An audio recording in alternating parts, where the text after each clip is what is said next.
What's really frustrating is that I just filmed this whole video and then I realized I forgot to press record on my camera.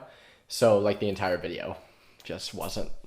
So I was just talking to nothing, which is a little bit upsetting. Anyway, hello everybody, I am Keaton. I said hello without the H. Hello everybody, I am Keaton and this is Kinetic Catholic Ministries. Back for another video, season 15, episode 3. I hope that you all are having an absolutely wonderful July so far as we're nearing the start of the school year. Any of you guys making big jumps, you are in my prayers. So before we get into today's video, please click the red subscribe button down below. And then also I just released a new podcast, the Faith and Five podcast by Keaton Emerson. So please do go check that out. It's wherever you find your podcasts, Apple Podcasts, Spotify, wherever it may be. So please do go check it out. So here's the deal, guys. I wasn't going to make a video on Barbie. I figured it wasn't necessary. I've made a lot of pop culture videos recently. Like, don't worry, we're not going away from catechetics. So I was going to release a different video this week. But then I watched Barbie. And I was like, no, I need to talk about this, right? So this will be from a Catholic lens. And there's kind of a line between watching something from a Catholic lens and then also understanding that as Catholics, we're not necessarily going to agree with everything on the TV, and that is fine. You have this kind of debate in the Catholic world of whether it's, from a moral perspective, okay to go and see movies that may depict sin. Where the church stances on it, what I would argue, is that if a movie, TV show, whatever it may be, does not lead you into sin, then it in and of itself is not sinful. And that's the self-discipline thing, right? Like that takes a lot of self-discipline to understand, is it leading me into sin? And beyond that, is it taking up more time than the time that I'm giving to God? Because if so, that's also an issue, right? Is it becoming an addiction? That's an issue. And so it's those things that need addressing. And when it comes to the Barbie movie, with the big cultural impact that it has, I think that it's important that we understand how we look at it through the lens of faith, but then also understand like we're not going to agree with everything that comes on screen, and that's okay, right? Like as Catholics, we don't have to. We just have to look at it, have to address it, have to understand it. So for the first little bit, it'll be spoiler free. We're not going to get into spoilers until later, but for the spoiler free review section of it, it was bad. It was just bad. Like it was bad. For me, for my experience watching it, it was just not a good movie. Basically, in as kind of way as possible, it was feminism on a stick, is what it was. Like it was pretty bad.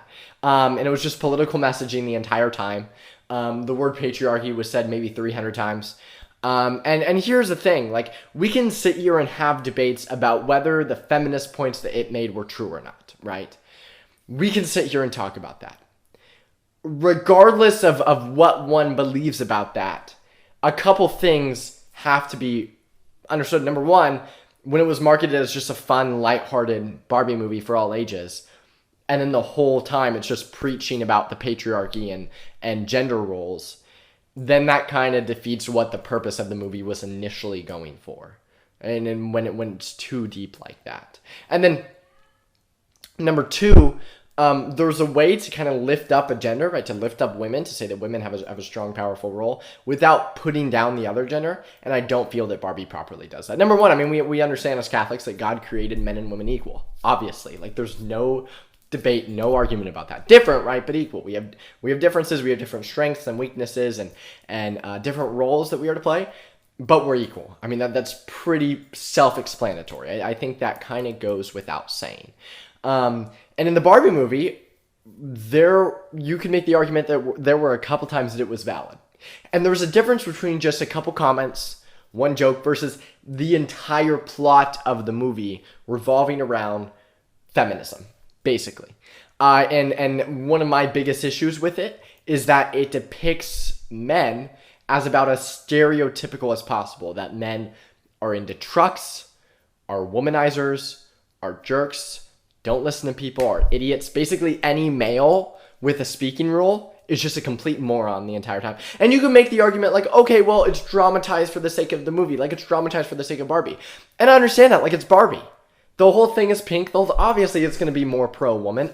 Obviously, like, no kidding. It's going to be intended for a female audience. Like, I get that. It's Barbie.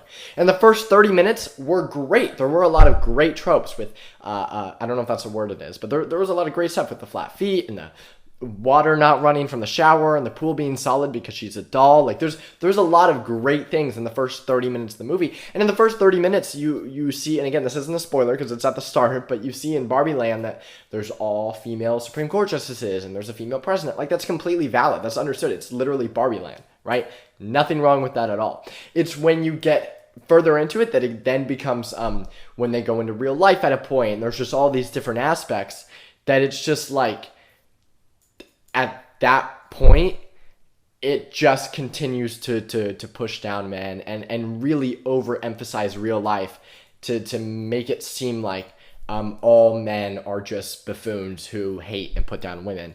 And I understand that there are different roles. Like as someone who's not a woman, I'm not going to pretend to have experienced the real world from a woman's perspective. I haven't. I understand that. I'm not going to pretend to. But there is no denying that the Barbie movie did just not do a good job of unbiasedly and directly addressing things. And even beyond that, even if you do think it did, you have to acknowledge that the Barbie movie was not supposed to address the political patriarchy and the difficulties in society when it's a Barbie movie. Like, it's a Barbie movie. And so through the lens of faith, right, there's a lot of different kind of aspects to take. We understand with men and women being created equal. Again, I think that we have to understand that as long as it does not distract us from God, as long as it does not lead us into sin, there's nothing sinful with going to the movie. There's nothing sinful with liking the movie. It's just from my perspective, it was just a bad movie. Like, I've never liked it. Like, and listen, I understand that I can be dramatic sometimes. I think it was unironically the worst movie I've ever seen. Like, there was no substance to the plot other than feminism. Like, there just wasn't. And I'm sorry, it's just true.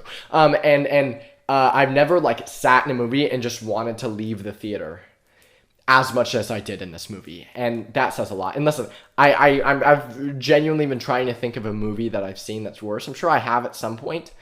I unironically cannot think of one that I've seen that was worse than that movie. Like, it was bad. And so it was surprising to me seeing online the vast majority of people loving and praising the movie. I thought, because when I saw it, there were a few people who left the theater during, and I was watching it, and I expected kind of, okay, everybody is probably going to agree that was bad, but everybody loves it. And I mean, props to, I have family members who like it, right? Like, props to you if you like it, if it's your thing, then go ahead. But it's just surprising. It just begs the question, are we as a society so used to being preached at, so used to being messaged towards, that it's entertainment for us now? Is that where we're at? Now, getting into the spoiler side of things, I do think that the ending had kind of a cool moment.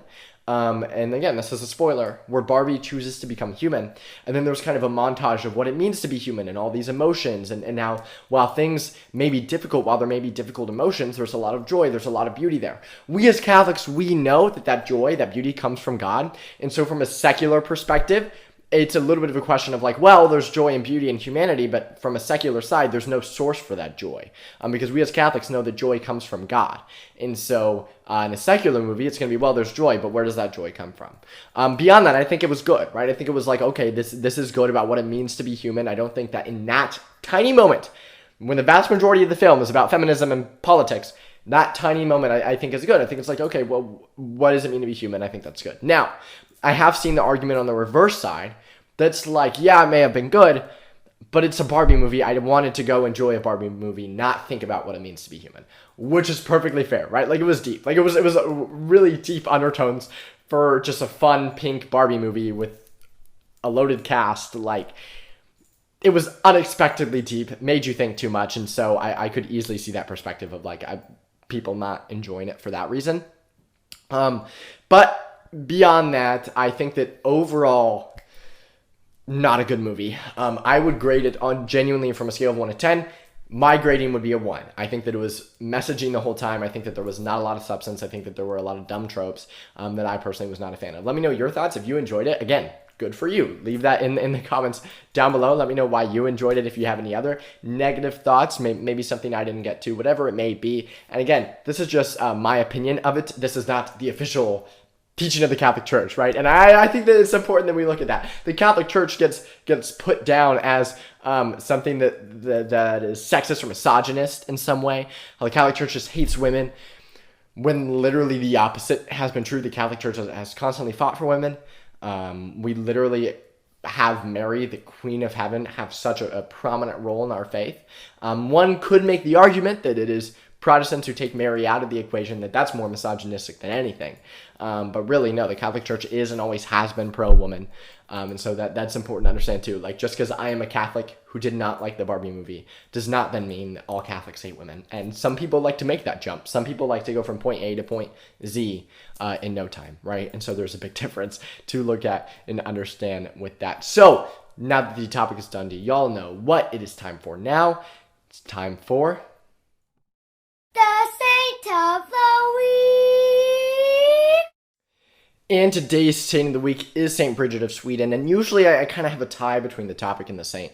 This one, there isn't as much. I just, one, think she has a really cool story. Number two, her feast day was a couple days ago, so that's a little bit of how she relates. And I guess she's a woman, so there's a relation right there. Anyway, Saint Bridget of Sweden was a 14th century saint, and she was in the court of the king at the time. And as such, she tried to use kind of her influence over the king in some sense to reform him, to bring him to the church. And while he never fully did, he did give her land to start building monasteries. And so she ended up founding an order there known as Bridgetines. She served as abbess for a time. And it ended up making a pilgrimage to Rome and over Europe that was plague-stricken, and it wasn't easy. She was kind of crowded by debts.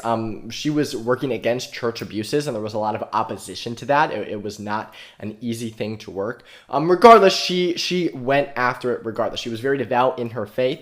From the time that she was 7 years old, she would receive a lot of visions of Christ crucified, and that influenced a lot of what she did and how she acted. And so it was finally on one pilgrimage to the Holy Land, and it was the death of her son. Again, she had 8 children. One of them ended up being St. Catherine of Sweden, which is really cool to have a mother and a daughter saint. But it was the death of her son and a long and dangerous, sick journey to the Holy Land that eventually led to her death in 1373.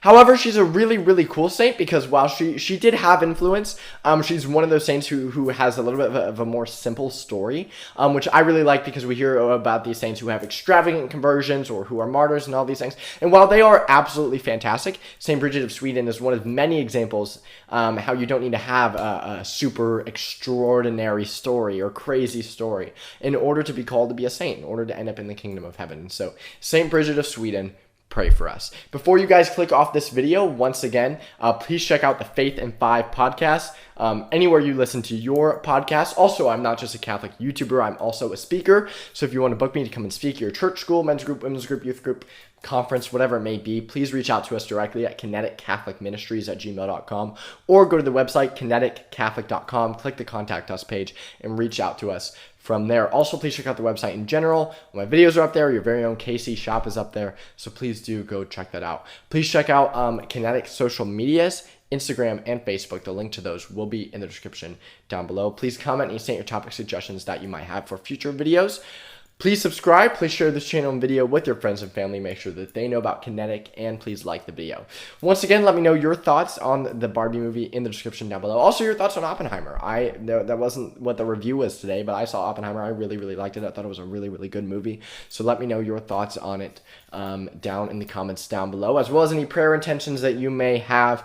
You guys are my prayers. God bless. I will see you all next week, and hi, Brielle.